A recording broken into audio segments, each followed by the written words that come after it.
Crisis leadership.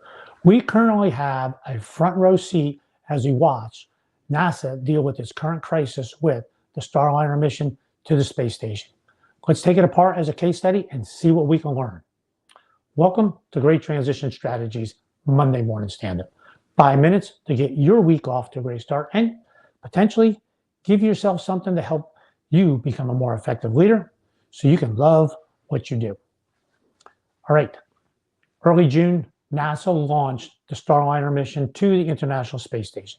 Problems en route, helium leak, and the vehicle was not responding to the thrusters as it was supposed to.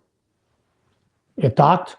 Now the two crew now have become part of the International Space Station, and NASA has made the decision to, as at the end of this week, they're going to bring back the Starliner uncrewed, autonomously undock, autonomously come back, which is done 2 other times, and leave the crew up there for 8 months and bring them back on the next vehicle that goes up there.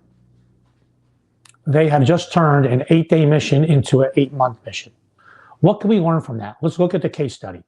So they're clearly in a crisis leadership phase, phase 3, which is damage control, damage containment. What are the parts, what are the phases of leadership in there? Let's go to the 3 phases when you look at damage control, damage containment. First area of leadership, number 1, identify the real problem. Number 2 is going to be, don't make things worse. Contain the damage, control it. And number 3, the last part is, who's going to solve the problem? How are they going to solve it? So let's take this apart and analyze NASA and how they're doing on this. First one, as you think about the first one here, ID the specific problem. What is the specific problem? Helium leak and thrusters, that's a problem. But is that the real problem? The real problem is getting the crew back safely to Earth. And that's what they're focused on. Before, there have been other problems where they got pulled away from what the real problem was. Schedule, other things. They're clearly focused just on getting that crew back safely. They've identified what the true problem is. Number 2, what's the next part? Damage control, damage containment. Do not make things worse. They've integrated that crew into the space stations, into the space station crew, and into that mission. They've extended them. And when we did this before, we talked about how this phase can be the operationalization of the preparation phase. Do you think NASA prepared for the crew to maybe have to stay up there longer? They did.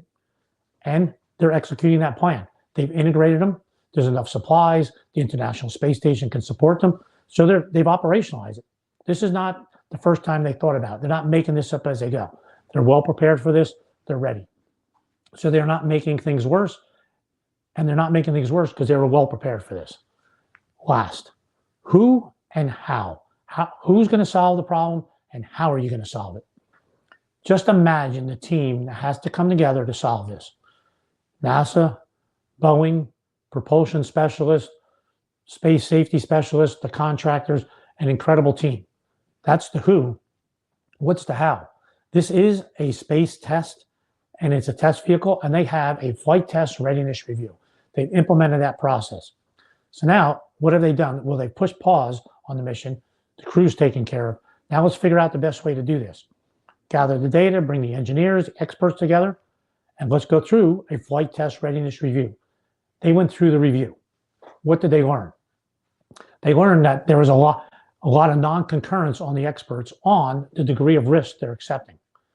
For NASA administrators who are the decision makers, they said, based on the non-concurrence, we cannot concur on the degree of risk here. It's too broad for us. We're going to leave the crew up there until February. They're going to become part of that mission, and we're going to autonomously undock and return the Starliner vehicle.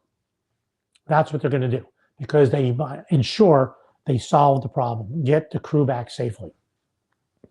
How are they doing working through the process? Identify the problem? Yep. Not made it worse? Yep. Do they have the right people together and do they have a process? Looks like yes to me. Looks like they're doing a good job. For you, can you take apart a crisis that you had and go through those 3 things and get some lessons learned out of them? I'll bet you can. Hope you found that helpful. See you next Monday morning, 8:30. Have a great week.